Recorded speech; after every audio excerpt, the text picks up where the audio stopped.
Posledná slovenská zástupkyňa na turnaji Dominika Cibulková nastúpila proti favorizovanej Bulharke Cvetane Pironkovovej. Naša mladá tenistka nezachytila nástup, prehrávala už 2-5, ale zvýšeným úsilím získala úvodný set predsa len pre seba. Vyhrala ho v dramatickom tiebreaku 8-6, čím si vytvorila psychickú výhodu do ďalšieho setu. Striedala však výborné momenty so slabšími proti 71. hráčke svetového rebríčka, preto sa na víťazstvo musela nadrieť, ale stojí za to, veď po setoch 7-6, 6-4 postúpila už do semifinále turnaja.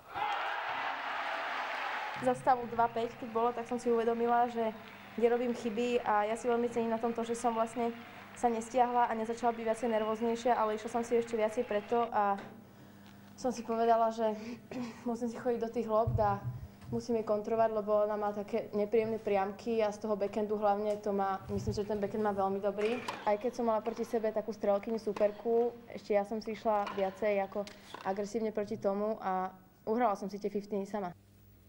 Stretne sa v ňom so slovenskou Fed Cupovou reprezentantkou 17-ročnou Dominikou Cibulkovou, ktorá síce prehrávala s Američankou Mylen Tuovou 4-6 a 1-4, ale druhý set napokon dokázala zvrátiť a získala ho pomerom 7-5. V treťom Tuová za stavu 1-3 musela zápas kvôli zraneniu skrečovať. Slovensko tak bude mať vo finále veľkého domáceho turnaja po roku 2001 opäť zastúpenie. Naposledy sa to podarilo Martine Suchej, keď turnaj patril ešte do hlavného okruhu WTA Tour. Pre Cibulkovú je to prvá finálová účasť na turnaji s dotáciou $75 000.